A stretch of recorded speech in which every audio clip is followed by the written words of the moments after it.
नमस्कार मेरे प्यारे बच्चों। दिल्ली पुलिस कांस्टेबल की तैयारी करने वाले सभी बच्चों का आपके अपने प्लेटफॉर्म सिग्मा गुरुकुल पर बहुत बहुत स्वागत है। और बच्चों, जैसा कि वादे के मुताबिक मैं फिर से एक बार आपके सामने हूँ।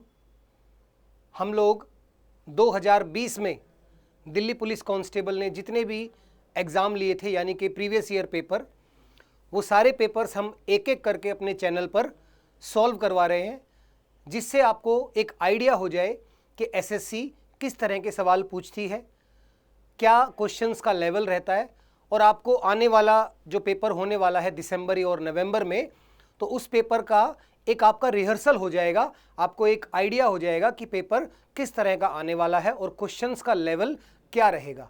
तो बच्चों, ये हमारी एक कोशिश है आप सब लोगों के लिए, क्योंकि आखिरी 2 महीने का समय बचा है और हम चाहते हैं कि इस 2 महीने में आपको इतनी तैयारी करवा दी जाए कि आपको ऐसा लगे जैसे 1 साल का काम हमने 2 महीने में ख़त्म कर लिया। तो उसी को लेकर हम 2020 में होने वाले सभी पेपर्स एक एक करके आपको सॉल्व करवा रहे हैं। एक पेपर बच्चों मैं आपको सॉल्व करवा चुका हूं, पेपर 1, तो उसको आप लोग ज़रूर देख लें। हर बार हम 15 क्वेश्चन सॉल्व करेंगे और इन 15 क्वेश्चन में 15 बातें, 15 कंसेप्ट छुपे होंगे।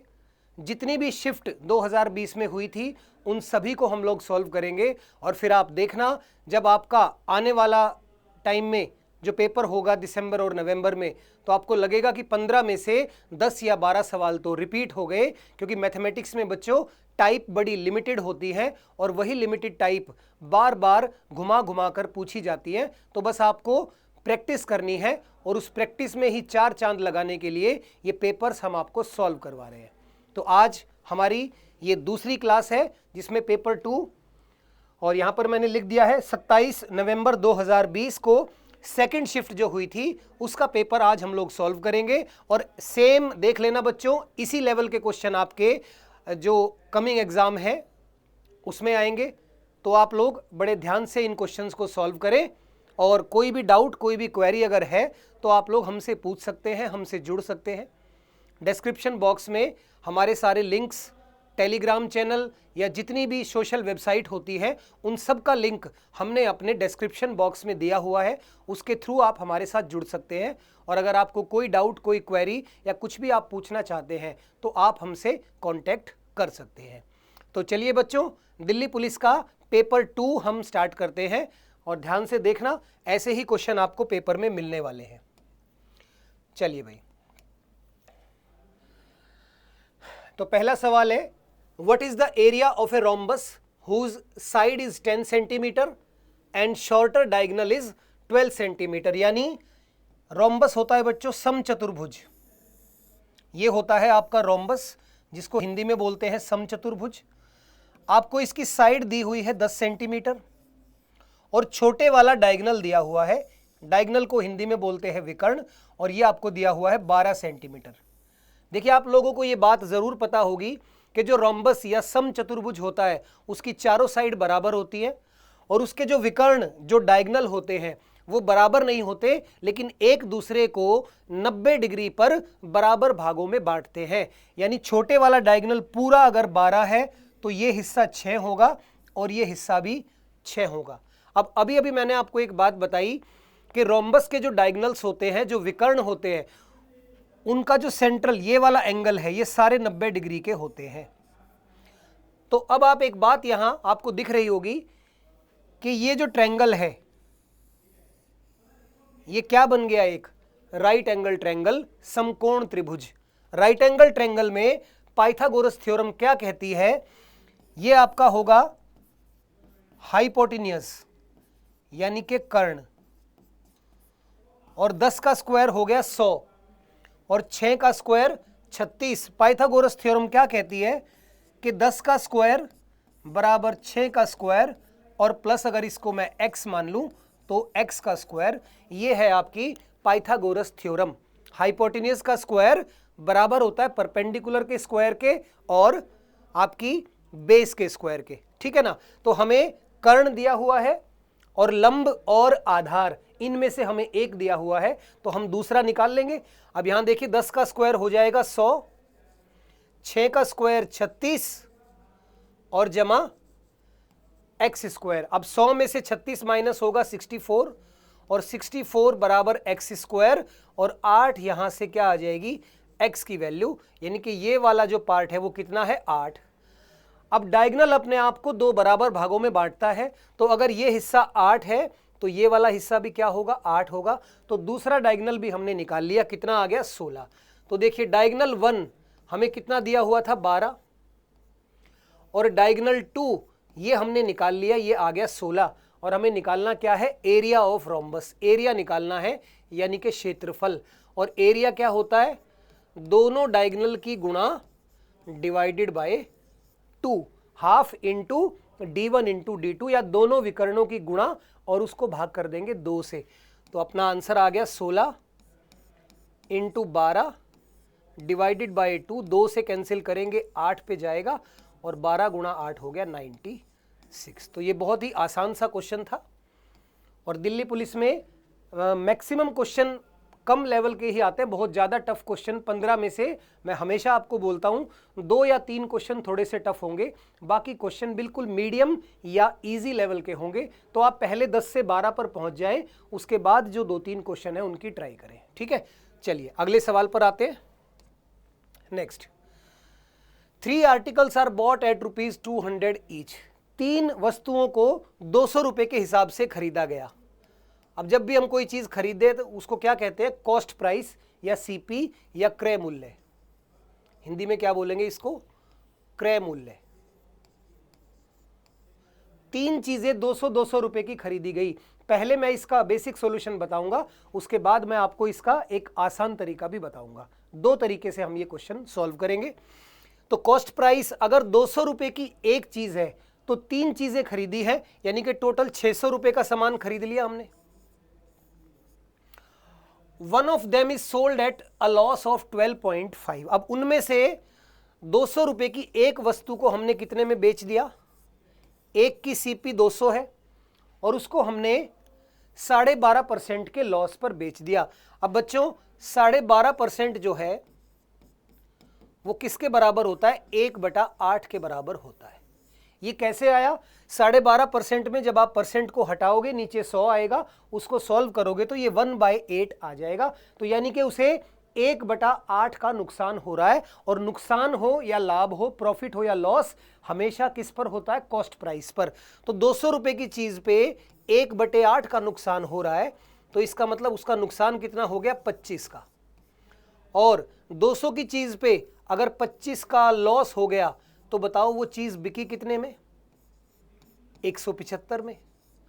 तो यानी कि जो 3 वस्तुएं उसने खरीदी थी उसमें से एक का बिक्री मूल्य हमने निकाल लिया है, सेलिंग प्राइस कितना 175 एक का। अभी 2 चीजें बची हुई है। फिर आगे क्या किया, if the other 2 articles are sold so as to gain 20% all the whole transaction. यानी एक आदमी ने 3 वस्तुएं 200 रुपए की खरीदी, जिसमें से एक वस्तु को उसने 1/8 के लॉस पर बेच दिया।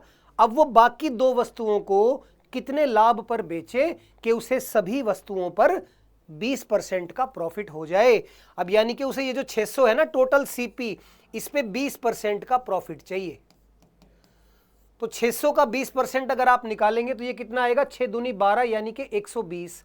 तो मतलब उसे टोटल कितने रुपए कमाने हैं 720 रुपए। ठीक है, ये उसे टोटल कमाने हैं। 600 की चीज खरीदी हुई है, 720 में उसे टोटल बेचनी है और एक चीज 200 रुपए की कितने में बेची है 175 में। ठीक है, अब बाकी 2 चीजें जो है 400 रुपए की वो कितने में बेचनी पड़ेंगी। देखो अभी तक उसने कितनी कमाई की है 175 रुपए की और टोटल कमाई उसे करनी है 720 रुपए की। तो 720 में से अगर मैं 175 माइनस कर दूंगा तो ये आ जाएगा 5 और 4 545। यानी कि जो बाकी बची हुई 2 चीजें हैं उसको उन दोनों चीजों को 545 रुपए में बेचना पड़ेगा, तभी वो 20% का टोटल प्रॉफिट कमा पाएगा। तो 400 की चीज को अगर 545 में बेचा जाए तो मतलब उसे कितना प्रॉफिट चाहिए 145 रुपए का, और किस पर 400 पर, और गुणा 100। अब इसे सॉल्व करेंगे, 0 से 0 कैंसिल और 4 से इसको करोगे तो ये आ जाएगा 36.75%। तो यानी कि इस क्वेश्चन का आंसर क्या होगा, ऑप्शन सी, सॉरी 75 नहीं, ये 25 होगा, 36.25 ऑप्शन सी। लेकिन बहुत बच्चों को ये क्वेश्चन थोड़ा सा लेंदी लगा होगा, तो बच्चों बिल्कुल लग सकता है, क्योंकि अभी मैंने बेसिक तरीके से समझाया है ताकि प्रॉफिट का, लॉस का, कॉस्ट प्राइस और सेलिंग प्राइस, ये कंसेप्ट आपको समझ में आ जाए। ठीक है, इसलिए मैं जल्दी से एक बार फिर से समझा देता हूं। 200 रुपए की तीन चीजें खरीदी तो 600 रुपए की हो गई, और उन पे टोटल 20% का लाभ कमाना है। होल ट्रांजैक्शन का मतलब पूरी जो खरीदारी है उस पे वो 20% का टोटल लाभ कमाना चाहता है। तो अगर 600 रुपए पे 20% का लाभ चाहिए तो 720 रुपए में बेचना पड़ेगा। अब 600 में से तीन चीजें हैं 200 रुपए की, और पहले आर्टिकल को, पहली चीज को उसने 1/8 के नुकसान पर बेच दिया। 200 पे 25 का नुकसान हो गया तो 175 रुपए जेब में आए, और जेब में कितने आने चाहिए? टोटल 720। तो 720 में से अभी केवल कितनी कमाई हुई है? 175 रुपए की, और 545 रुपए की कमाई अभी बाकी है। तो बाकी जो दो चीजें हैं 400 रुपए की खरीदी, वो कितने में बेचनी पड़ेगी? 545 में, तभी टोटल 720 रुपए वो कमा पाएगा। तो 400 की चीज अगर 545 में बिकेगी तो हमें 145 रुपए का प्रॉफिट चाहिए 400 पर, जो कि 36.25% आ जाएगा। ठीक है, तो ये तो हुआ इस क्वेश्चन का बेसिक तरीका। अब क्या इसको हम किसी और तरीके से भी निकाल सकते हैं? तो मेरे पास इस क्वेश्चन का ऐसा तरीका है कि आपको मजा आ जाएगा ये तरीका देखकर, और तरीका अच्छा लगे तो बच्चों लाइक जरूर करना और कमेंट में लिख के बताना कि क्वेश्चन नंबर 2 का मेरा जो शॉर्ट ट्रिक मेथड है वो आपको कैसा लगा। इसका मुझे इंतजार होगा, प्लीज बताना कि कैसा लगा तरीका। देखिए भाई, अब मैं यहां देखिए इतनी सी जगह में ये क्वेश्चन सॉल्व हो जाएगा। ये छोटी सी जगह हमारे पास है, इसी में करा दूंगा इस क्वेश्चन को सॉल्व।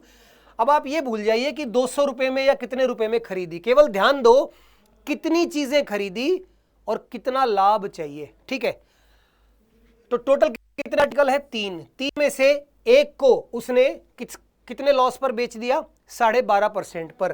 3 में से एक का मतलब क्या हुआ? 1/3। ठीक है भाई, 3 में से 1/3, 3 में से एक पे उसे 12.5% का लॉस हुआ है। यानी कि अगर वो चीज 100% की थी तो 12.5 चले गए, तो उसकी जेब में अभी तक कितने आए हैं? 87.5%। और पूरी की पूरी तीनों चीजों पर देखो, होल ट्रांजैक्शन, पूरी तीनों चीजों पर 20% का प्रॉफिट चाहिए। तो 3 की गुणा अगर मैं 20% से करूंगा तो यानी कि मुझे टोटल 160 कमाने हैं, और अभी तक मैंने कितने कमाए हैं? 87.5। याद रखना, जब आदमी कुछ चीजें खरीदे जिनमें से कुछ को नुकसान पे बेच दे और बाकियों पे कितना लाभ कमाए कि टोटल इतना लाभ हो जाए, तो एक आदमी को 3 वस्तुओं पर 20% का लाभ कमाना है, ये दिया हुआ है। 3 पे 20% का मतलब उसे 60 रुपए कमाने हैं। अगर 100 की खरीदी है तो मतलब 160 रुपए कमाने हैं, और एक वस्तु पे पहले ही उसे 12.5 का नुकसान हो गया, यानी कि वो 100 का जो खरीदा था उसमें 12.5 रुपए उसके जा चुके हैं। तो वो 87.5 पर खड़ा है और 160 पर उसे पहुंचना है। तो अभी कितने रुपए कमाने बाकी हैं? इसको माइनस करेंगे तो ये आ जाएगा 72.50, ये बाकी है कमाने। ठीक है, और कितनी वस्तुओं पर कमाने हैं? 2 वस्तुओं पर, क्योंकि 3 में से एक वस्तु तो बिक चुकी है, 2 चीजें बची हैं, और कितनी कमाई बाकी है? 72 रुपए 50 पैसे 2 वस्तुओं पर। तो एक को कितने में बेचना पड़ेगा या कितना लाभ कमाना पड़ेगा? 36.25। मुझे उम्मीद है कि ये तरीका आपको अच्छा लगा होगा। एक बार फिर से जल्दी से रिकैप कर देता हूं, पेपर में ये क्वेश्चन 5 सेकंड में निकल जाएगा। 3 वस्तुएं हैं, एक को 12.5 के लॉस पर बेच दिया तो उसकी जेब में कितने आए? 87.5। लेकिन तीनों वस्तुओं पर चाहिए कितने? 20%, यानी कि 60 रुपए कमाने हैं। 100 का खरीदा है, 160 रुपए कमाने थे उसको, लेकिन अभी उसकी जेब में 87.5 ही है। तो कितने कमाने बाकी है? 72 रुपए 50 पैसे, और 2 वस्तुएं उसको बेचनी है। तो 36.25% के लाभ पर बेचनी पड़ेंगी, तभी वो कमा पाएगा 160 रुपए। ठीक है, तो ये क्वेश्चन का सॉल्यूशन केवल इतना सा है। कंसेप्ट मैंने इसलिए समझाया क्योंकि जब भी कोई टॉपिक पढ़ो कंसेप्ट को जरूर समझो, उसके बाद आप ट्रिक से क्वेश्चन निकाल सकते हैं। ठीक है, चलिए आगे बढ़ते हैं। Next question, A is 5 times as good. A किसी काम को करने में बी से 5 गुना अच्छा है। ए और बी की एफिशिएंसी यानी कि क्षमता का अनुपात हमें दिया हुआ है। ए और बी की क्षमता यानी एफिशिएंसी। ठीक है, और आप सभी जानते होंगे एफिशिएंसी का उल्टा क्या होता है, टाइम का रेशियो, क्योंकि efficiency and time are inversely proportional to each other. क्षमता और समय एक दूसरे के व्युत्क्रमानुपाती या एक दूसरे के उल्टे होते हैं, इनवर्स होते हैं। तो 5 और 1 अगर इनकी एफिशिएंसी का रेशियो है तो इनके टाइम का रेशियो क्या आ जाएगा, 1:5। ये हो जाएगा इनका टाइम रेशियो। ठीक है, मतलब ये अगर 1 दिन लेता है काम को करने में तो ये 5 दिन लेता है। तो हम यहां से ये कह सकते हैं कि ए बी से 4 दिन कम लेता है ना। अगर ए किसी काम को 1 दिन में करता है तो बी उसी काम को करने के लिए 5 दिन लेता है। तो यहां पर साफ साफ दिखाई दे रहा है कि ए बी से 4 दिन कम लेता है। और वास्तव में वो कितने दिन कम लेता है, 52 दिन। भाई ये 4 तो क्या है, रेशियो है, अनुपात है। असलियत में ए कितने दिन कम लेता है, 52 दिन। तो 4 की वैल्यू क्या हो जाएगी, 52। तो 1 की वैल्यू कितनी आ जाएगी, 13। यानी कि ए वास्तव में 1 नहीं, कितने दिन लेता है, 13 दिन। और बी लेता है 5। तो 5 को अगर 13 से गुणा करेंगे तो बी के दिन कितने आ गए, 65 डेज। ये तो हमने निकाली दोनों के अलग अलग दिन के। ए अगर अकेला उस काम को करेगा तो वो 13 दिन का समय लेगा, और बी अगर अकेला उस काम को करेगा तो वो 65 दिनों का समय लेगा। अब पूछा क्या है हमसे कि वो दोनों मिलकर इस काम को कितने दिनों में खत्म करेंगे। तो दोनों मिलकर ये 13 दिन लेता है, ये 65 दिन। एलसीएम आ जाएगा 65, जो कि हमारे लिए क्या होता है, वर्क यानी कि काम। और इसके बाद क्या निकालेंगे, एफिशिएंसी। वैसे एफिशिएंसी का रेशियो हमें पहले ही दिया हुआ है तो हम सीधा लिख सकते हैं 5 और 1। अब दोनों मिलकर अगर इस काम को करेंगे तो ए और बी को टोटल 65 काम करना है, और दोनों की एफिशिएंसी कितनी है, 6। तो अपना आंसर आ जाएगा 10 सही 5/6, 10:5/6। ये हमारा आंसर हो जाएगा ऑप्शन बी। ठीक है, तो आसान सा क्वेश्चन था। बस कुछ बच्चे इसमें ये गलती कर सकते हैं कि डायरेक्टली, ये देखो यहां भी गैप 4 है और यहां भी गैप 4 है, लेकिन अगर आप ऊपर वाला 4 ले लेंगे तो मतलब आपने एफिशिएंसी, क्षमता का जो गैप है उसको 52 दिनों के बराबर रख दिया। तो याद रखना, क्षमता को क्षमता के बराबर रखा जाता है और दिनों को दिनों के बराबर रखा जाता है। ठीक है, चलिए, तो याद रखना जब टाइम की बात आ गई तो पहले मैंने एफिशिएंसी से क्या निकाला, टाइम का रेशियो, और टाइम का ही गैप हमें दिया होता है। तो जिस चीज की वैल्यू हमें दी हो उसी का रेशियो हम यूज करते हैं। ठीक है, चलिए आगे बढ़ते हैं भाई। तो ये आपके सामने आ गया एलसीएम का question, what is the least number. अब मैं हमेशा आपको एक बात बताता हूं कि जब भी लीस्ट वर्ड आ जाए तो उसका मतलब होता है क्या, एलसीएम का क्वेश्चन। वो छोटी से छोटी संख्या बताइए जिसको 12, 21 और 35 से डिवाइड करने पर शेष फल हर बार क्या बचे, 2 बचे, रिमाइंडर 2 बचे। अब याद रखना, जब भी आपके सामने एलसीएम का क्वेश्चन आए और ये बोल रखा हो कि रिमाइंडर सेम है, रिमाइंडर सेम, तो ऐसे में आपको कुछ नहीं करना, बस एलसीएम निकाल के और रिमाइंडर को ऐड कर देना है, यही आपका आंसर आ जाएगा। ठीक है, क्योंकि वो कह रहा है रिमाइंडर 2 बचना चाहिए, तो 2 कब बचेगा, जब हम 2 एक्स्ट्रा जोड़ देंगे वो बच जाएगा, डिवाइड नहीं होगा। तो यहां ध्यान दीजिए, लीस्ट नंबर, लीस्ट वर्ड आते ही सबसे पहले क्या निकालना है, एलसीएम। अब देखो बच्चों, आप एलसीएम निकालोगे अपने स्कूल वाले तरीके से, लेकिन एलसीएम निकालने का बड़ा एक सिंपल सा मेथड है। यानी आप क्या करें, लिखे एलसीएम। अब पहला नंबर आपको दिखाई दे रहा है 12, तो आप 12 के टुकड़े कर लीजिए छोटे से छोटे, यानी 12 के फैक्टर कर लीजिए या 12 को फैक्टराइज कर दीजिए। ठीक है, अब 12 को अगर हम तोड़ेंगे, ब्रेक करेंगे, तो इसको मैं लिख सकता हूं 2 दूनी 4 3 12, 2 × 2 × 3। क्या अब इससे छोटा हो सकता है, नहीं हो सकता। इसीलिए मैंने बोला था कि आप पहले नंबर को ले और उसके छोटे से छोटे टुकड़े कर ले। अब 12 के टुकड़े हो गए 2 2 3। उसके बाद अब हमें टुकड़े किसके करने हैं, 21 के। अब 21 के टुकड़े क्या होंगे, 3 × 7, 3 × 7। अब जो यहां पहले से है, देखो यहां पर 3 है और हमें क्या चाहिए, 3 × 7। तो अब हम 3 नहीं लिखेंगे, केवल 7 से गुणा कर देंगे, क्योंकि 3 तो यहां पर पहले से मौजूद है। इस तरीके से आप डायरेक्टली एक लाइन में एलसीएम निकाल सकते हैं। यानी जो पहला नंबर है उसके तो आपको पूरे पूरे टुकड़े करने पड़ेंगे, उसके बाद केवल उससे मल्टीप्लाई करेंगे जिसकी जरूरत है, जो पहले ही आ चुका है उससे दोबारा मल्टीप्लाई नहीं करेंगे। और उसके बाद आया नंबर हमारे पास 35, जो कि होता है 7 गुणा 5। तो 7 तो यहां पहले से है, केवल 5 से और गुणा हो जाएगी, ये अपना एलसीएम आ गया। अब उसके बाद गुणा करने के लिए क्या करेंगे, पहले 5 और 2 की गुणा कर लेंगे। क्यों? क्योंकि ये हो जाता है 10, और 10 को किसी से भी गुणा करना थोड़ा सा इजी हो जाता है हमारे लिए। तो 5 × 2 हो गया 10। अब 10 का डबल 20, 20 का 3 गुना 60, और 60 का 7 गुना 6 सते 42, तो ये आ गया 420।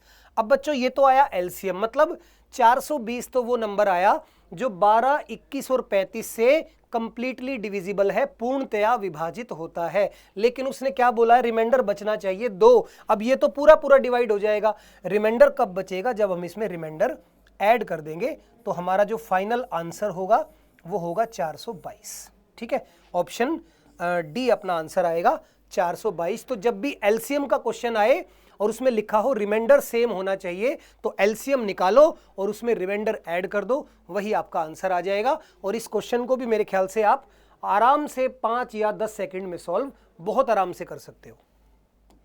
चलिए नेक्स्ट क्वेश्चन, ये देखिए इलेक्शन का क्वेश्चन आ गया। किसी इलेक्शन में 2 उम्मीदवारों को पड़े वोटों का अनुपात 3 और 10 है। मान लीजिए इलेक्शन हुआ, ठीक है, एक कैंडिडेट का नाम हम मान लेते हैं ए और एक का नाम मान लेते हैं बी। ठीक है, आप ऐसे भी याद रख सकते हैं, ए फॉर आम आदमी पार्टी और B for Bharatiya Janata party. ठीक है ना, तो ए और बी का इलेक्शन हुआ, और इलेक्शन में दोनों को जो वोट मिले वो वोट का रेशियो हमें दिया हुआ है 3 और 10। इसका क्या मतलब है कि ए को अगर 3 वोट मिले तो बी को 10 वोट मिले। ठीक है, तो इसका मतलब हम ये भी कह सकते हैं कि टोटल वोट कितने पड़े,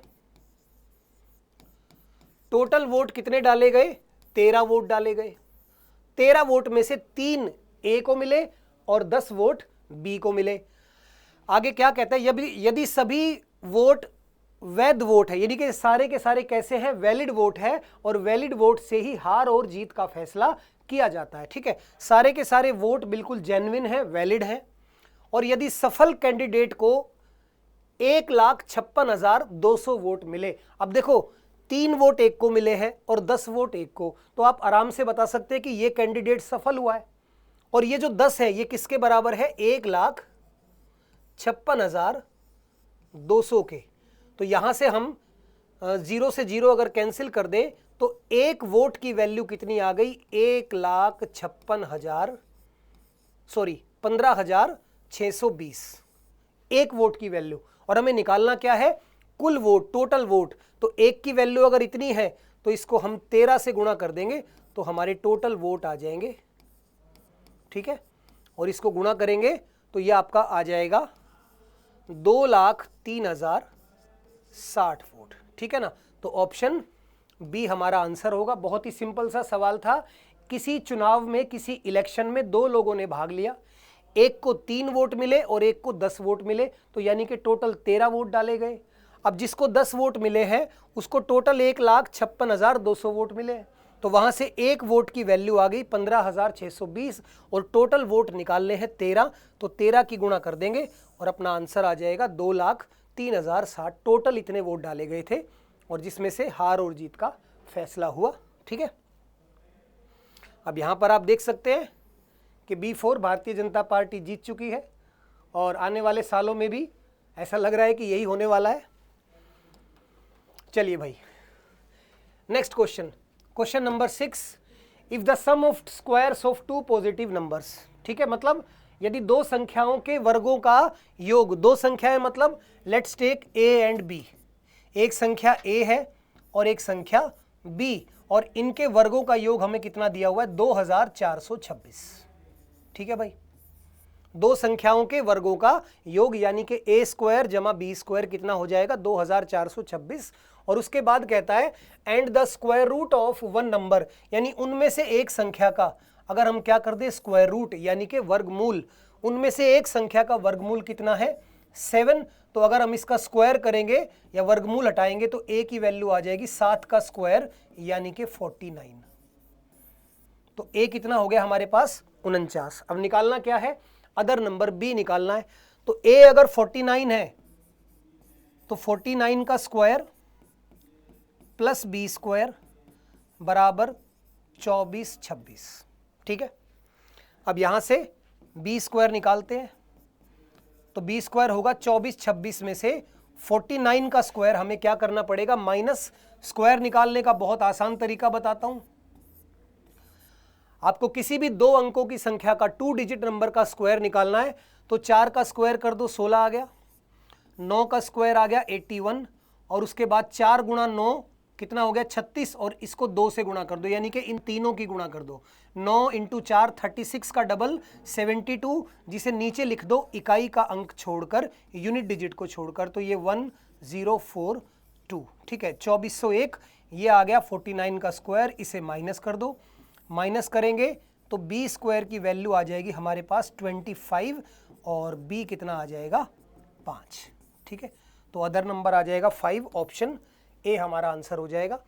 तो बड़ा ही सिंपल सा साधारण सा क्वेश्चन था, दो संख्याओं का वर्गों का योग यानी कि सम ऑफ स्क्वायर्स दे रखा था, और उसके बाद एक संख्या के बारे में उसका हमें वर्गमूल दिया हुआ था, वहां से हमने संख्या निकाल ली, और संख्या निकालने के बाद उसकी वैल्यू यहाँ रख दी और दूसरी संख्या आ गई। तो देखिए कितने सिंपल क्वेश्चन दिल्ली पुलिस के पेपर में आते हैं। अगर आप थोड़ी मेहनत, मैं कहता हूं अगर आप ये जो बचे हुए 2 महीने लगभग आपके पास हैं, अगर ये 2 महीने आप लोग हमारे साथ जुड़े रहते हैं, तो मैं आपको विश्वास दिलाता हूं कि मैथ्स रीजनिंग में आपका एक भी नंबर नहीं कटने देंगे। बस आप लोग हमारे साथ डेली जुड़े रहिए और हमें सपोर्ट करते रहिए, हम लोग आपके लिए मेहनत करते रहेंगे। जब तक आपका पेपर नहीं हो जाता, डेली आपको दिल्ली पुलिस से रिलेटेड कुछ ना कुछ हमारे चैनल पर ज़रूर मिलेगा। और बाकी जो जीके है, जनरल नॉलेज है, देखिए वो एक अनलिमिटेड सब्जेक्ट है, वहाँ पर भी हम लोग कोशिश करेंगे कि आपको कुछ ऐसी खास चीज़ें कराई जाए कि आप मैथ, रीजनिंग और जीके को मिलाकर जो मेरिट है उसको क्रॉस कर जाए और आपका सिलेक्शन हो जाए। ठीक है, तो आप लोग जुड़े रहिए इसी तरह से हमारे साथ, हम लोग मेहनत करते रहेंगे, आप लोग भी साथ में करते रहिए। चलिए भाई, अगला क्वेश्चन आ गया हमारे सामने, ब्याज का सवाल। देखिए अब इसकी लैंग्वेज देखो कितनी बड़ी है, और मैं आपको हमेशा एक बात कहता हूं कि जिस क्वेश्चन की लैंग्वेज बहुत बड़ी होती है उसकी कैलकुलेशन या उसका सॉल्यूशन इतना बड़ा नहीं होता। और मैं इस बात को देखो अभी प्रूफ करूंगा कि मैं हमेशा बहुत ही एनालिसिस करने के बाद कोई बात कहता हूं। ज़्यादातर मुश्किल क्वेश्चन वही होते हैं जिनकी लैंग्वेज ज़्यादा बड़ी नहीं होती, छोटी सी लैंग्वेज लेकिन कैलकुलेटिव होते हैं। बहुत बड़ी लैंग्वेज है तो क्वेश्चन जनरली ज़्यादातर नॉर्मल ही होता है, बस आप उसको शुरू कर दें, क्योंकि बहुत बच्चे तो ये 3 लाइन का स्टेटमेंट देखकर इस क्वेश्चन को छोड़ के आगे बढ़ जाएंगे कि ये क्वेश्चन तो शायद थोड़ा सा बड़ा है। तो एक बार नजर मारनी है, क्या पता बड़ा दिखने वाला क्वेश्चन बहुत जल्दी सॉल्व हो जाए। और ये क्वेश्चन मात्र 2 सेकंड का है, अभी देखना कितने आराम से निकलेगा। एक आदमी ने 9,000 रुपए की राशि उधार ली और 5% ब्याज पर ली 3 साल के लिए, और उसी राशि को उसने 7% ब्याज पर किसी दूसरे आदमी को दे दिया, तो बताओ कि उसका लाभ क्या है। देखो कितना आसान सवाल है, और पहली बात तो आप ये देखो कि यह आदमी शाना कितना है। एक आदमी किसी से 9,000 रुपए लेके आया 5% के ब्याज पे, और 3 साल के लिए लेके आया, और उस आदमी को उस पैसे की जरूरत नहीं थी। उसने बस क्या किया, यहां से लिया और दूसरे को दे दिया और बीच में कमीशन कमा लिया, और वही उसकी इनकम है। और देखो ये भी एक बड़ा अच्छा इनकम का सोर्स है कि इससे पैसे लो कम ब्याज पर, किसी दूसरे को ज़्यादा ब्याज पर दे दो और ब्याज में पैसा कमा जाओ। बस ये है कि टाइम पर आपका ब्याज आ जाए। कई बार आपने यहाँ से तो ले लिया और यहाँ से ब्याज आया नहीं, तो आप वहाँ कैसे देंगे, वो आपको अपनी जेब से भरना पड़ेगा। तो ये चीज़ भी ध्यान रखें। खैर हम अपने क्वेश्चन पर आते हैं। तो एक आदमी ने 9,000 रुपये 5% पे लिए 3 साल के लिए, और किसी दूसरे आदमी को उसने वही 9,000 रुपये 7% पे दे दिए, वही 3 साल के लिए। तो कुल मिलाकर उसकी इनकम कितनी है, केवल 2%। एक आदमी की इनकम कितनी है, 9,000 पे सिर्फ कितनी, 2%। ठीक है, 9,000 का 2% निकालेंगे कितना आ जाएगा, 180 रुपये। अब ये तो है 1 साल की इनकम, 1 साल में वो 5% की चीज को 7% पे दे रहा है, यानी कि 1 साल में 2% कमा रहा है। 9,000 का 2% आ गया 180 रुपये। अब अगर 1 साल में 180 रुपये कमाए और 3 साल तक ये पैसे उसने ब्याज पर दिए, तो आंसर हमारा क्या आ जाएगा, 540 रुपये। तो देखिए क्या छोटा सा बिल्कुल बच्चों वाला सवाल था, बस आपको थोड़ा सा ये करेज दिखानी है, ये साहस दिखाना है कि लंबी लैंग्वेज को देखकर हमें उस क्वेश्चन को छोड़ना नहीं है, एक बार पढ़ना जरूर है, क्या पता वो क्वेश्चन आसान निकल आए। ठीक है, चलिए, तो अपना आंसर आ गया 540। बहुत साधारण सा सवाल था, साधारण ब्याज का ही सवाल था। नेक्स्ट, ये आपके सामने मेंसुरेशन का सवाल आया। The length of a rectangle is 2/5 of the radius of a circle, यानी एक आयत, एक रेक्टेंगल की जो लंबाई है वो एक सर्कल की रेडियस की 2/5 है। आगे पढ़ते हैं। The radius of circle is equal to the side of a square, और जो सर्कल की रेडियस है वो एक स्क्वायर की, एक वर्ग की भुजा के बराबर है, और जिसका एरिया कितना है 4900 मीटर स्क्वायर। यानी कि सबसे पहले इस क्वेश्चन की शुरुआत यहां से नहीं होगी, यहां से होगी। क्यों? क्योंकि हमें एक स्क्वायर, एक वर्ग दिया हुआ है जिसका एरिया हमें गिवन है कितना, 4900। ठीक है, अब बच्चों 49 किसका स्क्वायर होता है, 7 का, और डबल जीरो है तो जीरो का स्क्वायर, यानी कि स्क्वायर की साइड क्या आ जाएगी, 70 सेंटीमीटर। ठीक है ना, और स्क्वायर की साइड के बराबर क्या है, रेडियस ऑफ सर्कल। तो यहां से हमें पता चल गया कि रेडियस कितनी है, रेडियस भी 70 सेंटीमीटर है, और रेडियस का 2/5 रेक्टेंगल की लंबाई है, आयत की लंबाई। तो रेडियस अगर 70 है तो इसका 2/5 निकाल लेते हैं, और ये आ जाएगा कितना, 5 से कैंसिल करेंगे, 14 दूनी 28। तो ये 28 क्या आ गई, लेंथ ऑफ रेक्टेंगल, यानी कि आयत की लंबाई आ गई।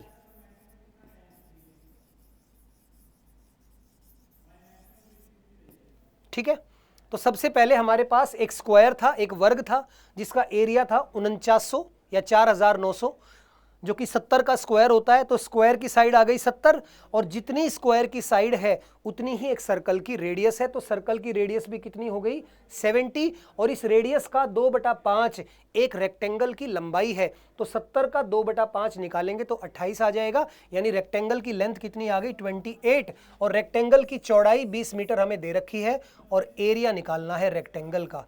तो रेक्टेंगल का एरिया क्या होता है, लंबाई गुणा चौड़ाई, लेंथ इंटू ब्रेड्थ। 28 की गुणा कर देंगे किससे, 20 से, 28 का डबल हो गया 56, तो 560 मीटर स्क्वायर, या क्या है, हाँ मीटर स्क्वायर, ये हमारा आंसर आ गया।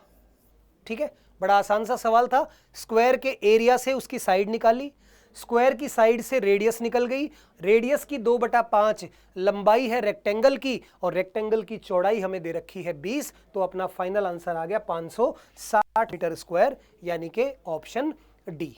ठीक है, चलिए अगले क्वेश्चन पर आते हैं। Due to 25% reduction in the price of sugar, यानी एक आदमी बाजार में चीनी खरीदने गया और उसे पता चला कि हर महीने वो जितने रुपए की चीनी खरीदता है उसके दाम में 25% की कमी आ गई है। देखो, हर घर में सबका अपना एक बजट होता है कि यार हमारे घर में हर महीने 1000 रुपए की चीनी लगती है।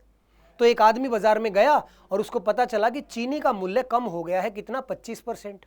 अब 25% कम हो गया तो राधा रुपए में 10 किलो, एक मिनट, थोड़ा सा हिंदी की लैंग्वेज में गड़बड़ है भाई, मैं ठीक कर देता हूं। एक्चुअल में 1200 रुपए में 10 किलो चीनी अधिक आ गई। अब देखो, ये बात तो बड़ी सी नॉर्मल है कि जब आप किसी चीज का प्राइस कम हो जाएगा, मूल्य कम हो जाएगा, और आप अपना बजट उतना ही रखेंगे, मतलब इस बात का क्या हुआ, आप हर महीने मान लीजिए 1000 रुपए की चीनी खरीदते हैं या 1200 रुपए की चीनी खरीदते हैं, तो हर महीने की तरह आप बाजार में गए 1200 रुपए की चीनी लेने के लिए, और दुकानदार आपको बोलता है कि सर जो प्राइस है ना वो 25% कम हो चुका है। तो अब आपने कहा कि कोई नहीं यार, 1200 रुपए की ही चीनी दे दो। अब प्राइस कम हो गया तो इस बार चीनी आपको ज़्यादा मिल जाएगी। तो इस क्वेश्चन की टाइप यही है कि जब किसी चीज़ के दाम घटने या बढ़ने पर हमें चीज़ कम या ज़्यादा मिलती है, तो वहाँ पर उस चीज़ का, उस वस्तु का ओरिजिनल प्राइस, यानी कि ओरिजिनल प्राइस कैसे निकालेंगे, और ओरिजिनल प्राइस का फॉर्मूला मैं आपके सामने हूं। कभी भी ये क्वेश्चन आ जाए कि किसी चीज का प्राइस घटने या बढ़ने से उसका ओरिजिनल प्राइस, यानी कि उसका वास्तविक मूल्य कैसे निकालते हैं, इस फॉर्मूले को याद रखना, ये बड़ा काम आएगा। और ये क्वेश्चन भी एग्जाम्स में आता रहता है कि जब भी आपसे किसी चीज का प्राइस कम या ज्यादा हो जाए और आपको क्वांटिटी कम या ज्यादा मिल जाए, तो वहां पर ओरिजिनल प्राइस कैसे निकालते हैं, वास्तविक मूल्य। तो क्या करना है, परसेंटेज लेस और मोर। इसका मतलब क्या है, अगर जितने परसेंट प्राइस बढ़ा या जितने परसेंट प्राइस कम हुआ उसको आप यहां लिख देंगे। मतलब यहां क्या आएगा, 25 आएगा, क्योंकि प्राइस 25% कम हुआ है। ठीक है ना, प्लस माइनस कुछ नहीं लगाना, सीधा बस वो नंबर लिख देना है आपको। प्राइस चाहे कम हुआ हो चाहे ज्यादा हुआ हो, वो नंबर आप ऊपर लिख देंगे। और नीचे क्या करना है, अगर प्राइस बढ़ा है तो उसको 100 में जोड़ देंगे, यानी कि 100 प्लस मोर और 100 माइनस लेस। मतलब प्राइस जितना भी कम हुआ या जितना भी ज्यादा हुआ, अगर प्राइस कम हुआ है तो उसको 100 में से माइनस कर देंगे, और अगर प्राइस बढ़ा है तो 100 में प्लस कर देंगे, और मल्टीप्लाई प्राइस अपॉन क्वांटिटी। ठीक है, ये कौन सा प्राइस है, ये बजट है, यानी जितने रुपए वो लेके गया, और ये कौन सी क्वांटिटी है, जो कम या ज्यादा उसको चीज मिली। अब फॉर्मूला देखने में जितना आपको थोड़ा सा मुश्किल या नया लग रहा होगा, लेकिन एक बार इसको आप सॉल्व कर लेंगे तो इससे आसान इस क्वेश्चन का कोई तरीका नहीं हो सकता।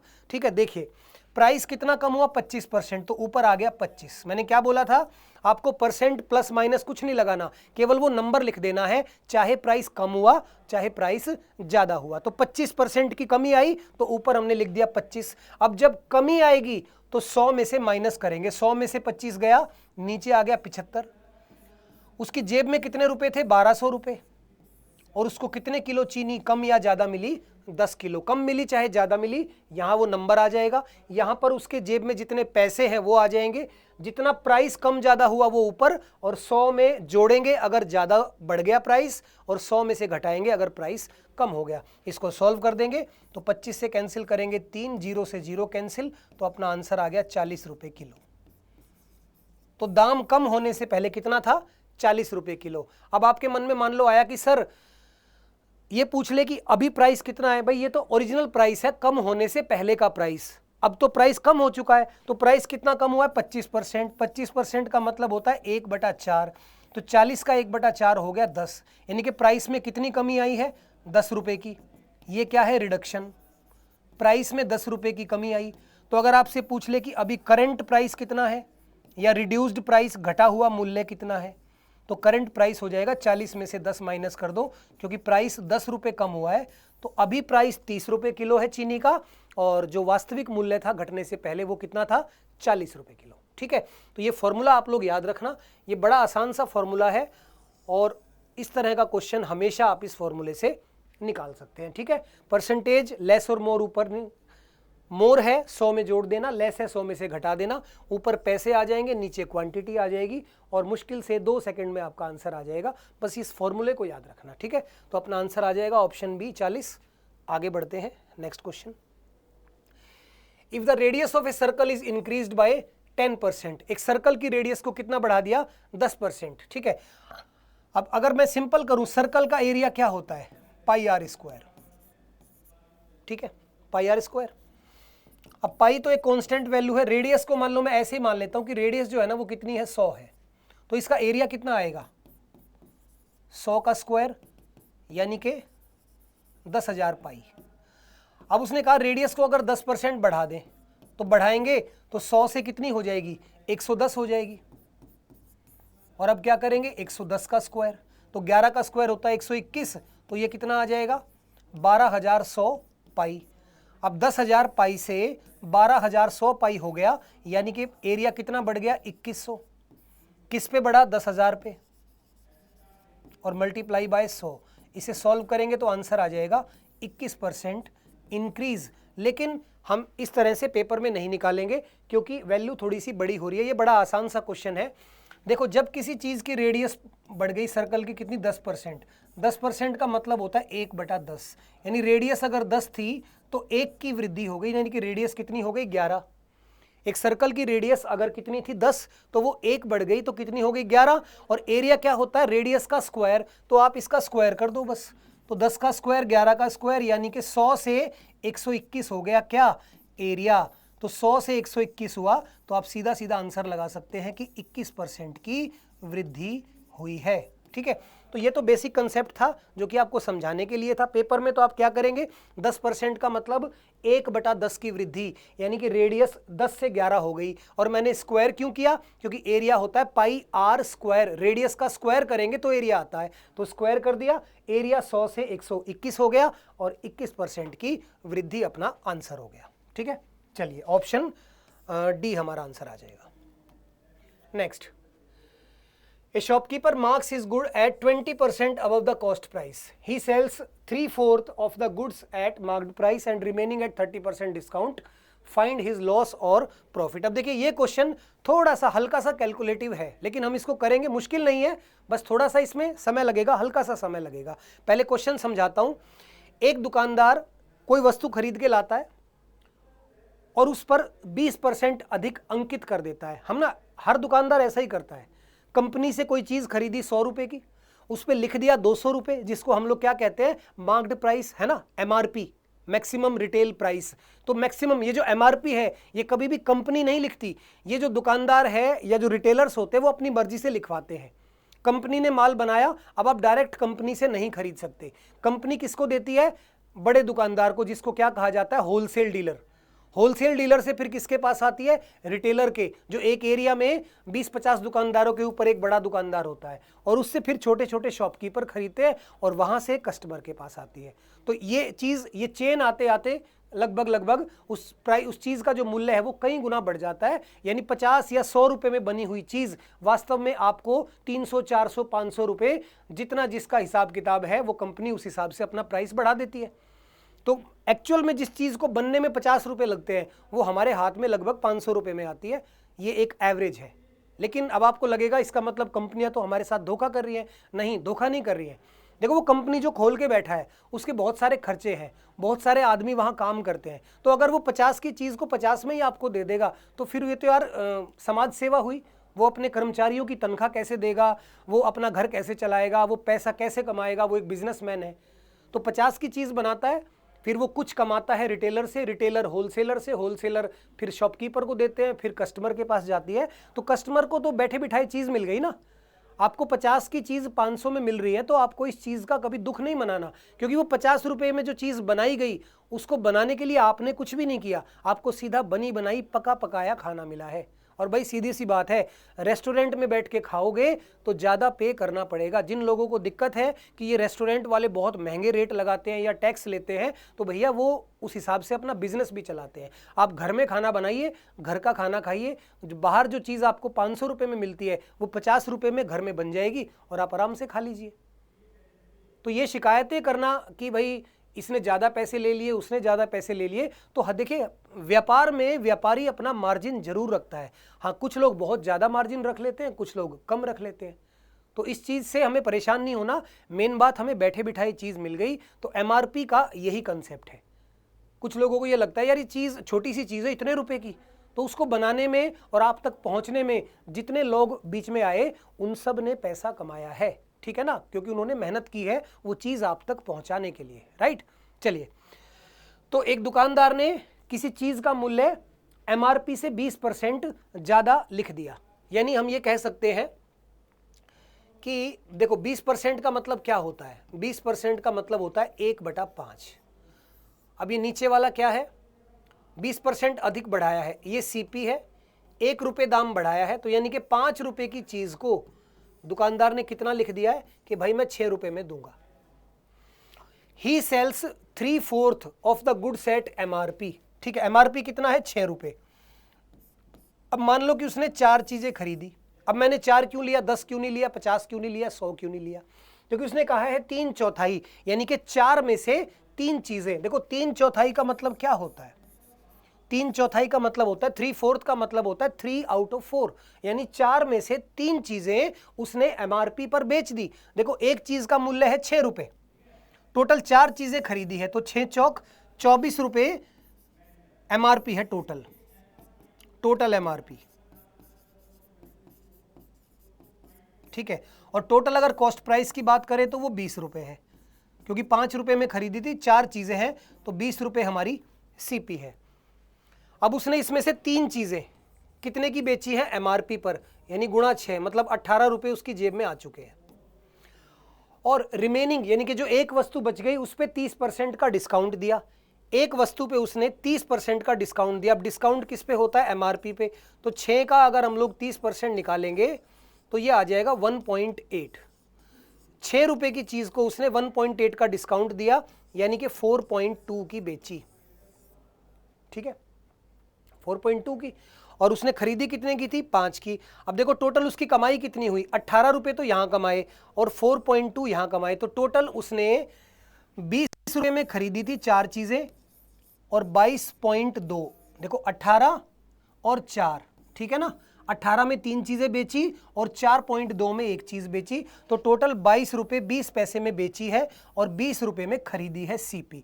तो उसको 2 रुपए 2.2 का लाभ हो रहा है। किस पे? 20 पे, क्योंकि प्रॉफिट हमेशा किस पे होता है? कॉस्ट प्राइस पे। गुणा कर देंगे 100 से, तो ये अपना आंसर आ जाएगा 11% का प्रॉफिट।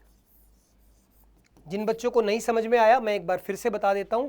एक आदमी ने किसी चीज का मूल्य 20% बढ़ा दिया। 20% का मतलब होता है 1/5, यानी 5 रुपए की चीज को 6 रुपए लिख दिया और टोटल उसने उसमें से 3/4 चीजों को एमआरपी पर बेचा। 3/4 का मतलब होता है 4 में से 3 चीजों को एमआरपी पर बेचा। तो 4 चीजें खरीदी है, टोटल 5 की खरीदी और टोटल 4 आर्टिकल है, तो 20 रुपए के खरीद लिए। उनमें से 3 चीजों को एमआरपी पर बेचा। एमआरपी है 6 रुपए, तो 18 रुपए यहां कमा लिए। और एक चीज पे उसने डिस्काउंट दिया 30%, तो डिस्काउंट 6 का 30% निकालोगे 1.8, यानी कि 4.2 उसकी क्या आ गई? Selling price. तो 18 रुपए तो यहां कमाए और 4 रुपए 20 पैसे इधर कमाए, तो टोटल 20 रुपए में खरीदी और 22 रुपए 20 पैसे में बेची, सेलिंग प्राइस। तो प्रॉफिट कितना हो गया? 2.2। और प्रॉफिट हो या लॉस हमेशा किस पर निकालते हैं? कॉस्ट प्राइस पर। तो अपना फाइनल आंसर आ जाएगा उस आदमी को 11% का लाभ हो गया। ठीक है, चलिए आगे बढ़ते हैं। The average of n numbers is 36। अब देखिए n दिया हुआ है और साथ में परसेंटेज की बात कर रहा है। जब भी परसेंटेज आता है तो हम लोग 100 मान लेते हैं n। जो n यानी कि जो नंबर्स हैं हमें नहीं मालूम कितने हैं, तो हम मान लेते हैं कि टोटल कितने नंबर हैं? 100 नंबर्स हैं। अब 100 नंबर पे देखो क्या किया, 75% संख्याओं को 5 बढ़ा दिया। 100 संख्याएं हैं जिनमें से 75% संख्याओं को 5 बढ़ा दिया, तो यानी कि उसने किया क्या? 100 में से 75 संख्याओं को 5 बढ़ा दिया, यानी कि टोटल में कितना ऐड हो गया? 75 का 5 गुना 350 और 25 375। ये तो उसने इंक्रीज कर दिया। भाई 100 संख्याएं हैं, 100 का 75% होगा 75। 75% संख्याओं को 5 बढ़ा दिया, तो टोटल में कितनी वृद्धि हो गई? 375 की। और जो बाकी बची 25 संख्याएं हैं उसको उसने 8 की कमी कर दी। हर संख्या में से 8 घटा दिया, तो 25 संख्याओं को अगर 8 कम कर देगा तो कमी कितने की हो गई? 200 की। ये कमी है। तो 375 बढ़ाया, यानी कि जो भी टोटल था उसमें 375 की तो वृद्धि हो गई और 200 की कमी आ गई, तो टोटल क्या हुआ? 175 की वृद्धि हो गई। और ये 175 की जो वृद्धि हुई 175 जो बढ़ाया गया वो कितनी संख्याओं पर बढ़ाया? 100 संख्याओं पर। क्योंकि एवरेज कम हो या ज्यादा हो उसका फर्क हर एक संख्या पर पड़ता है, इसीलिए उसको एवरेज कहते हैं।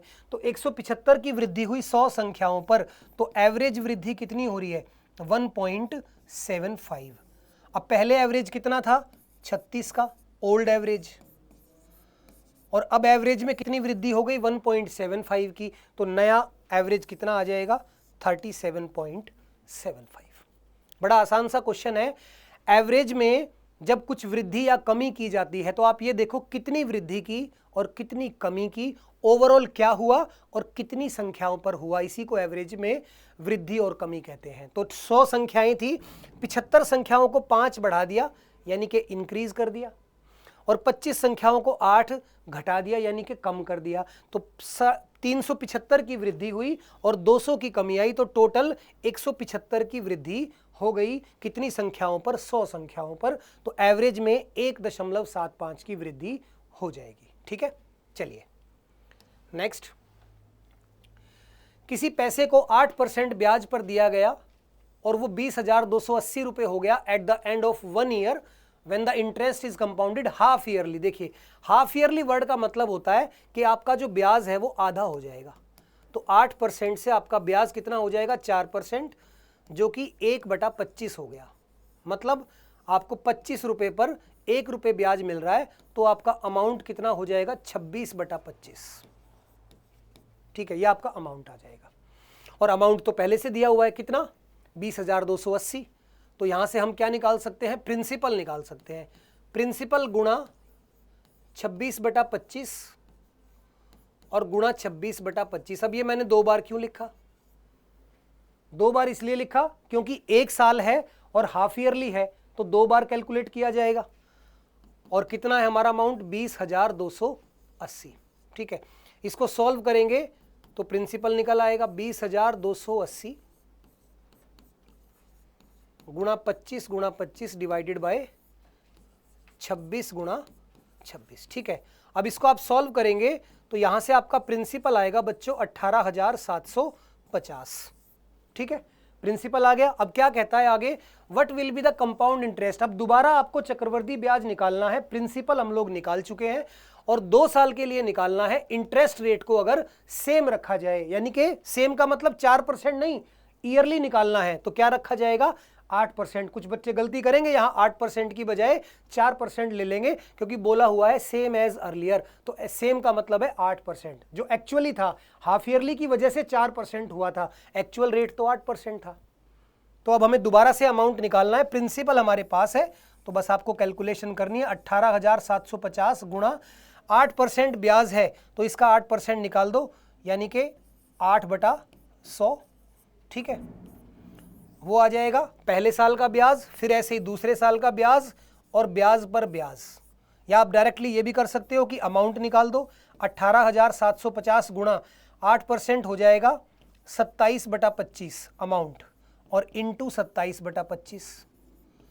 तो यहां से आपका अमाउंट निकल आएगा। अमाउंट में से प्रिंसिपल को माइनस कर देना, तो अपना जो आंसर आएगा वो 3,120 आ जाएगा। अब बच्चों थोड़ी सी कैलकुलेशन मैंने आपके लिए छोड़ी है, क्योंकि मैं हर क्लास में एक बात बोलता हूं कि मेरा काम है आपको मेथड सिखाना। मैं आपको हथियार चलाना सिखा सकता हूं, लेकिन हथियार आप चलाएंगे खुद एग्जाम में। तो इसलिए मैं कभी कभी किसी क्वेश्चन की जो फाइनल कैलकुलेशन है वो नहीं करता, ताकि आप लोग उसको करें और एग्जाम में भी यही काम आपको करना है। तो मेथड मैंने आपको बता दिया। सबसे पहले हमने क्या निकाला, प्रिंसिपल, फिर उस प्रिंसिपल से क्या निकाला, अमाउंट, और हमसे पूछा है क्या, चक्रवृद्धि ब्याज। तो अमाउंट में से जो भी यहां पर अमाउंट आएगा उसमें से प्रिंसिपल को माइनस करेंगे और वो अपना फाइनल आंसर होगा, जो कि मेरे हिसाब से 3,120 रुपये आना चाहिए। तो इस कैलकुलेशन को आप जरूर करके देखेंगे, क्योंकि सिर्फ मेथड सिखाना मेरा काम है। अगर मैं कैलकुलेट करूंगा तो कोई फायदा नहीं होगा, क्योंकि पेपर में आप लोग बैठने वाले हैं। चलिए आखिरी 2 क्वेश्चन बचे हैं हमारे, जल्दी से इनको निपटा देते हैं। एक रेलगाड़ी 400 किलोमीटर की दूरी कवर करती है। अगर वो अपनी स्पीड को 10 किलोमीटर प्रति घंटा बढ़ा दे तो उसे 2 घंटे कम लगेंगे। What is the speed of the train. देखिए इसके लिए एक डायरेक्ट फॉर्मूला है, लेकिन फॉर्मूले से पहले ये फॉर्मूला कब अप्लाई होगा ये तो पता होना चाहिए। तो जब कोई भी रेलगाड़ी या बस या गाड़ी या कोई भी व्हीकल अपनी स्पीड को कम या ज़्यादा कर दे, तो सीधी सी बात है टाइम भी कम ज़्यादा हो जाएगा। जब भी ऐसा सवाल आए तो एक फॉर्मूला याद रखें। ऐसे क्वेश्चन में डिस्टेंस कैसे निकालते हैं, दोनों स्पीड की गुणा बटे दोनों स्पीड का अंतर और गुणा टाइम गैप। यह सवाल कब लगेगा, जब किसी सवाल में स्पीड कम या ज्यादा होने से टाइम कम या ज्यादा हो जाए, राइट। तो देखिए अब डिस्टेंस तो पहले से दिया हुआ है 400, स्पीड मान लेते हैं कितनी है, x है, तो उसको बढ़ाकर 10 बढ़ा दिया, तो x इंटू एक्स प्लस 10, और इन दोनों का अंतर कितना होगा 10, और टाइम में कितना गैप है 2 घंटे का। देखिए कितना छोटा सा सवाल हो गया। डिस्टेंस दिया हुआ था, ओरिजिनल स्पीड क्या मान ली, x। अब अगर वो अपनी स्पीड बढ़ाएगा तो स्पीड कितनी हो जाएगी, x प्लस 10, तो दोनों स्पीड की गुणा हो गई, मल्टीप्लाई, और x प्लस 10 और x में कितना गैप है 10 का, और टाइम में कितना फर्क पड़ रहा है 2 घंटे का। तो यहां से आप सॉल्व करेंगे, 2 से कैंसिल करेंगे 5, 5 की यहां गुणा होगी 2000, 2000 बराबर x इंटू एक्स प्लस 10। अब यहां पर आपको क्वाड्रेटिक इक्वेशन की जरूरत नहीं है।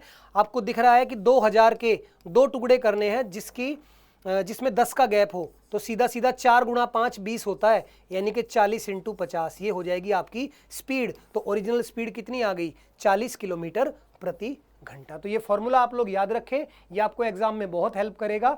छोटे सा एक फॉर्मूला लगाते ही अगले स्टेप में आपका आंसर आ जाएगा। वरना तो इस क्वेश्चन का बेसिक सॉल्यूशन क्या होगा, 400 किलोमीटर x की स्पीड से तय किया, और सॉरी यहाँ माइनस आएगा, और फिर दोबारा से 400 किलोमीटर स्पीड बढ़ा के तय किया। तो स्पीड बढ़ेगी तो टाइम कम हो जाएगा, और दोनों टाइम में कितना अंतर आया था, 2 घंटे का। आप इसको भी सॉल्व करेंगे तो भी आपका आंसर आ जाएगा। ये बेसिक तरीका है। तो बेसिक तरीका अपनी जगह पर है, जब आंसर निकालने की बात हो तो आप लोग फॉर्मूला यूज करें, उससे आपका टाइम सेव होता है। चलिए भाई, आज का लास्ट क्वेश्चन देखिए, बोर्ड मास का सवाल है। वैसे तो ये सवाल आप लोगों को निकालना चाहिए, लेकिन मैं आपके लिए निकाल देता हूं। अगली बार से अगर ऐसा कोई जोड़ घटा वाला सवाल आएगा तो मैं कहूंगा आप प्रैक्टिस करिए, क्योंकि पेपर में जब 2 महीने बाकी है तो उम्मीद करता हूं कि प्लस माइनस मल्टीप्लाई डिवाइड ये तो आप लोगों को जरूर आते होंगे। फिर भी ये क्वेश्चन मैं कर देता हूं। देखिए 5.75 प्लस ऑफ को सबसे पहले, ऑफ क्या होता है, मल्टीप्लाई। तो 7 चौक 28, ये कितना आ जाएगा, 5 × 4 20, तो यहाँ 20 आ गया, और माइनस 4.5। नीचे सॉल्व करेंगे तो 15.8 में से 3.4 गए तो यह आ जाएगा 12.4। यहाँ भी ऑफ है, 4 से कैंसिल करोगे तो कितना हो जाएगा 3.1, तो ये हो गया 3 × 9, 9.3। 9.3 में प्लस करेंगे क्या, 239 का 5 गुणा, 239 का 5 गुणा 9 45, 5 या 4 आ गया, 15 4 19, 1 5 दूनी 10 1 11, तो ये आ गया 11.95। तो ऊपर से आ गया, ये हो गया 25.75 में से 4.5 माइनस करेंगे 21.25, और नीचे भी आ जाएगा 21.25, ये कैंसिल हो जाएगा, तो अपना आंसर आ जाएगा 1, यानी कि 4th ऑप्शन। तो ये बड़ा आसान सा सवाल था, जो मुझे उम्मीद है कि आप खुद कर लेंगे। तो बच्चों ये थे 15 सवाल। ये सेकंड शिफ्ट थी, यानी कि दिल्ली पुलिस का एक पेपर का मैथ्स मैं पहले सॉल्व करा चुका हूं। ये दूसरा पेपर था। ऐसे जितने भी पेपर हुए थे सबके मैथ के 15 के 15 सवाल मैं एक एक करके सॉल्व कराऊंगा, और आप लोग अगर ये पेपर भी अच्छे से कर लेंगे तो मैं आपको विश्वास दिलाता हूं कि 15 में से 10-12 नंबर तो आपके ऐसे ही आ जाएंगे, अगर आप ये पेपर सॉल्व कर लेंगे। 4 या 5 क्वेश्चन जो अलग आने वाले हैं उसके लिए भी हम लोग आपके लिए वीडियोस वगैरह डालते रहते हैं टॉपिक्स पर, उनको आप देखते रहें। लेकिन जिन बच्चों की तैयारी हो चुकी है और वो अपनी तैयारी को अब 5वें गियर में लगाना चाहते हैं, तो यही है वो 5वां गियर कि 2020 में जितने पेपर हुए थे सबसे पहले आप उनको सॉल्व करें। उसके अलावा कहीं से आप कोई मॉक टेस्ट खरीद सकते हैं या ले सकते हैं दुकान से, या फिर ऑनलाइन भी बहुत सारे लोग अच्छे अच्छे मॉक टेस्ट भी बनाते हैं, आप उनको भी सॉल्व कर सकते हैं। लेकिन मैं आपको बता दूं कि मॉक टेस्ट का फायदा तभी होगा जब आप लोग प्रीवियस ईयर पेपर सॉल्व कर लेंगे, क्योंकि एक्चुअल पिक्चर आपको यहीं से पता चलेगी कि पेपर में क्या आया था। कई बार मॉक टेस्ट में फालतू के सवाल भी डाल दिए जाते हैं, तो मॉक टेस्ट पर आप लोग बाद में आना, पहले आप प्रीवियस ईयर पेपर को निपटाइए, और उसी के लिए हम लोग आपके लिए प्रयास कर रहे हैं। तो आप लोग हमारे साथ जुड़े रहिए, ठीक है, पढ़ते रहिए और समय बर्बाद मत कीजिए। हमारी भी कोशिश है कि डेली आपको कुछ ऐसा मिले कि आपके डेली 2 से 3 नंबर बढ़ाए जाएं। तो इसी के साथ आज की क्लास को, आज के सेशन को यहीं ख़त्म करते हैं। अगली बार एक नए पेपर के साथ, नए क्वेश्चंस के साथ आपसे फिर मुलाकात होगी। तब तक के लिए नमस्कार, जय हिंद, ऑल द बेस्ट।